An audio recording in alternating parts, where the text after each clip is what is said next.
1989 году, когда мы приняли этот первый закон о государственном языке,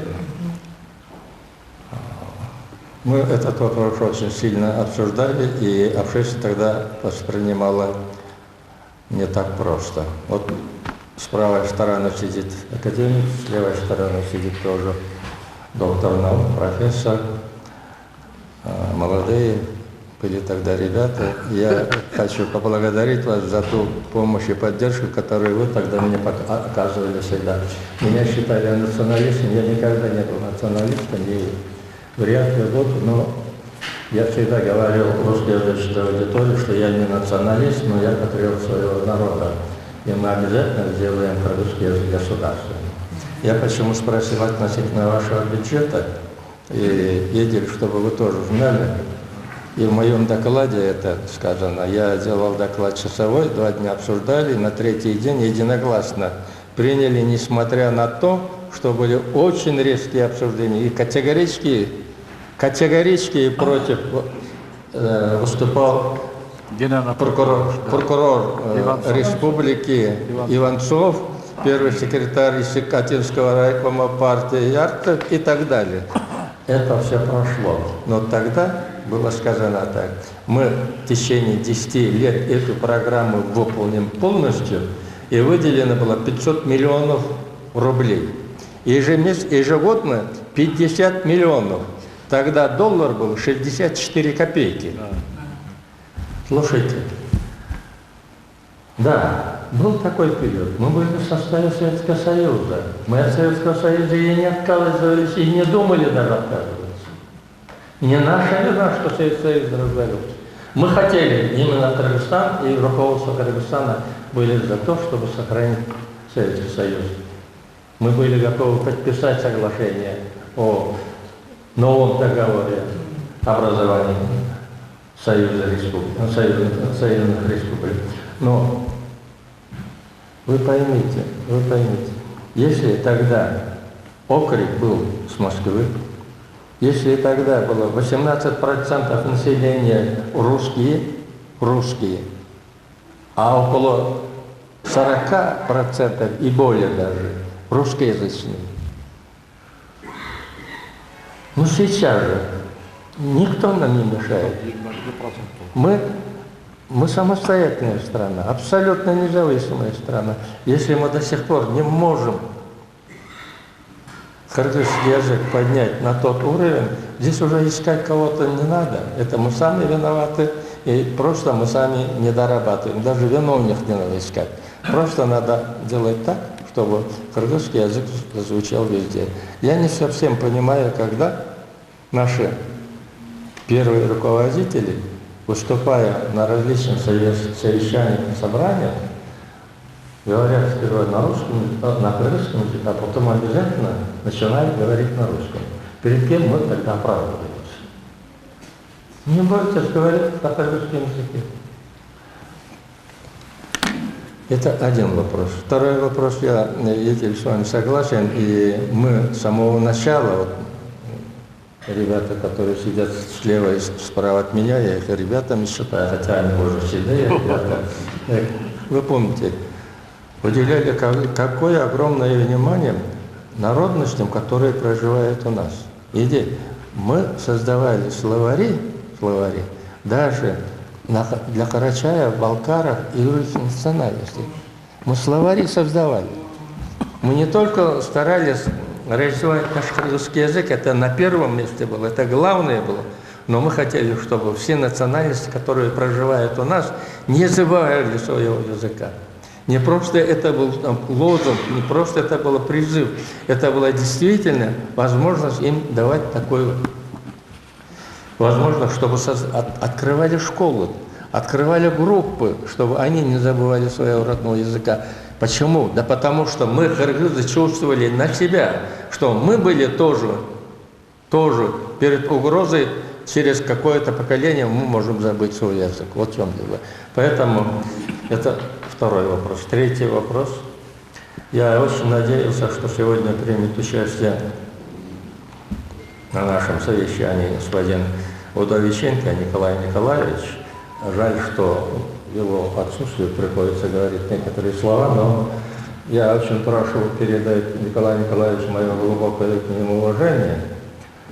Но, товарищи Москвы, если что, чуть что кто-то начинает говорить о кыргызском языке, о роли кыргызского языка, какие-то начинают продолжаются такие же окрики с Москвы: вот вы забываете то, что случилось в Украине. Ну, Украиной нас пугать не надо. Украина наш, между прочим, очень хороший, дружеский народ и дружеская страна. Вопросы России и Украины – это вопросы, касаются их.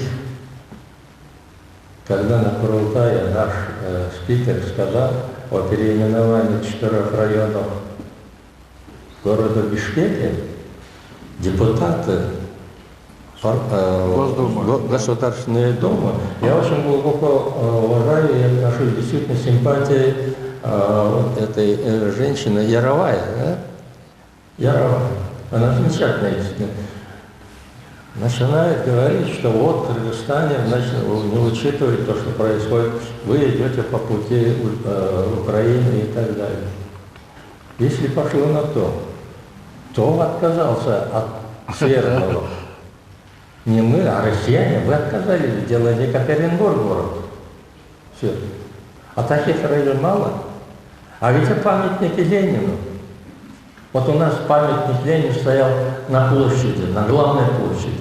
И когда сказали, помнишь, мы с тобой на эту тему говорили, что будет снос памятника Ленину, мы категорически сказали, этого не будет, мы этого не допустим. Памятник Ленина стоит сейчас там, перед домом, где заседает наше правительство, наш президент и так далее. Ну что это? Кто, но я вам скажу, кыргызы, мы вечно будем благодарны Ленину и его памяти. Именно благодаря Владимиру Ильичу Ленину те тяжелейшие последствия геноцида, организованные против кыргызского народа в 1916 году, все это было забыто. Именно все это поправлено, исправлено Владимиром Ильичем Лениным. Именно благодаря Владимиру Ильичу Ленину кыргызы, которые оказались в Китае, были возвращены, восстановлены во всех своих правах. Именно благодаря Владимиру Ильичу Ленину и его политике и партии политики мы стали государством самостоятельным. Мы этого никогда не забудем. Все туркестанцы так. Мы не забудем и 16-й год, мы не забудем и 17-й год. Мы не забываем свои истоки. Кыргызский народ тем и отличается. У нас очень интереснейшая, очень удивительная, чистая историческая память. Даже когда у нас не было письменности, мы сохранили такой эпос на нас, который не имеет равных в мире. Такие эпосы замечательнейшие. Это у нас замечательнейшая память.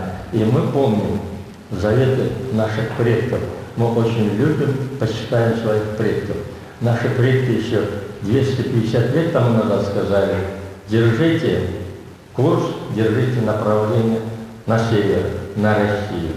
Но, уважаемые сотрудники посольства, я очень прошу передать господину Удовиченко: не надо к нам, кыргызам, относиться и сравнивать нас с Украиной. Передайте своим депутатам. Также могут ненароком высказать такие слова наши горячие депутаты тоже, что не будет способствовать улучшению наших взаимоотношений. Сегодня кыргызстанцы, недавно был опрос, после Беларуси самые близкие для России оказывается кыргызстанцы. Это недавно было опубликовано.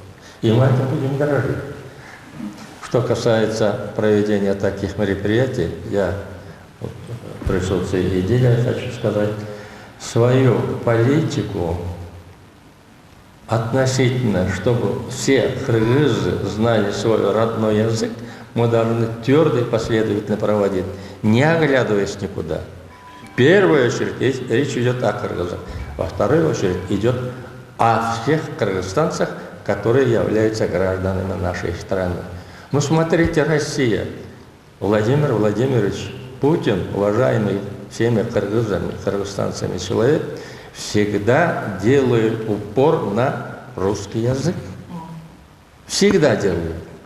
Ну, не бойтесь этого.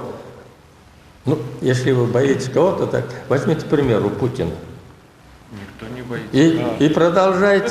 И продолжайте таким же образом проводить политику твердо и последовательно необходимости, чтобы все кыргызы в первую очередь знали кыргызский язык. То, что молодежь кыргызстанцев, вы правильно сказали, что молодые люди кыргызской национальности и вообще кыргызстанцы, не зная кыргызского языка, не могут устроиться на государственную службу, это правильная политика.